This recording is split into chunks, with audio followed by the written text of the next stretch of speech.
Good morning, everybody. A good start there. I have the honor of working with about 250 team members who are serving our residents at Rosewood, which is a CCRC. This is for people in positions that are not leadership, any position in our company. We had a challenge, which I'll tell you about, why we're doing this and how we did it, and what our commitments were from both sides of the house, and how it turned out at the end. We have a culture called ABHOW Advantage at Rosewood and any of our American Baptist Homes of the West groups. And we talk about our team members being our most valuable resource. And of course, we're supposed to encourage them in their individual growth. That means every team member, however. And that's often done at the higher ends, like with our leadership team here. We have 12 directors, 6 departments that have a hierarchy of team members. It probably looks similar to the examples I have on the next slide at most of our organizations. These are 2 of our biggest, the facilities department and our healthcare center. And you may notice that in a few cases, like with the nursing team, there is a track to the top. And all of the other ones, however, there's very, very limited opportunity for them to move forward.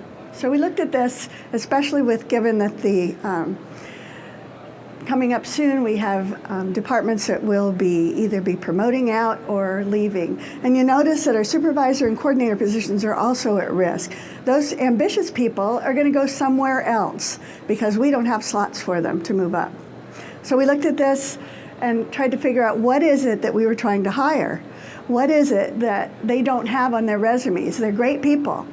Experience, perspective, leadership, proven leadership opportunities and accomplishments. So you might think of this as succession planning. It's not just for the corporate higher-ups, but we would like to see growth from any position in our company. And this makes us stronger. It gives us a good, strong base with promotable people. And if they truly are our most valuable resource, why aren't we finding ways to do that for them? So we came up with the Achievers Program.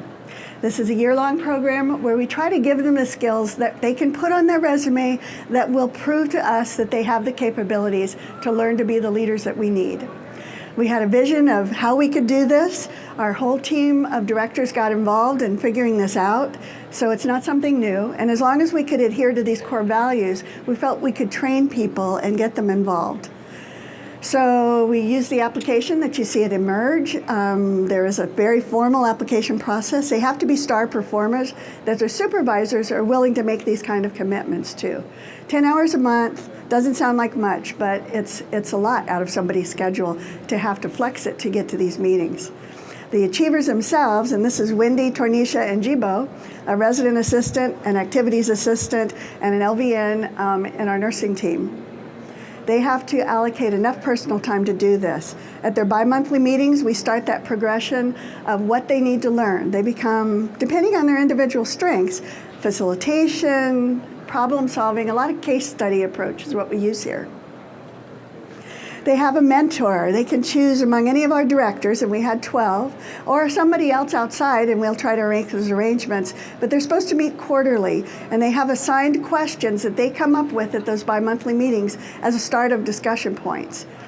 We want them to have a supervisory opportunity within their departments. This is Candy, a utilities worker, leading the huddles, our stand-up meetings in the kitchen every day. That was a new assignment for her, and she needed facilitation skills to speak in front of a group. They also have to select 2 projects. In order to do the big project, something that will enhance Rosewood's community, they meet with at least 3 department directors, try to identify hot topics. So trying to build those questioning skills and a larger perspective and what they can come up with. At the meetings, we do book discussions. I'll tell you about the books we start with for them, and seminars that are led not only by our directors, but also by residents who come from the management field. And they are inspirational or specific. The training we give them during the year, they're allowed a $200 allowance to go off-site, any training they'd like. The books that we start with, which I talked about, The Way of the Shepherd is the first one we read, and it kind of opens their eyes to what leaders are actually doing to them from their perspective. Their big project this year was develop dog walking and bring that service in-house. It was contractors. So it was a new improved source of revenue for us, and especially some new ideas. Doggy Playtime, mentioned on here, was their idea, and it's a new activity, and anybody with a dog can come. Here's our results. We had 2 promotions, 2 coordinator positions out of the first year class of 7. One that got her bachelor's degree did leave us for an advanced position. One is in succession planning right now for the leisure services director, activities person that you saw, and so on.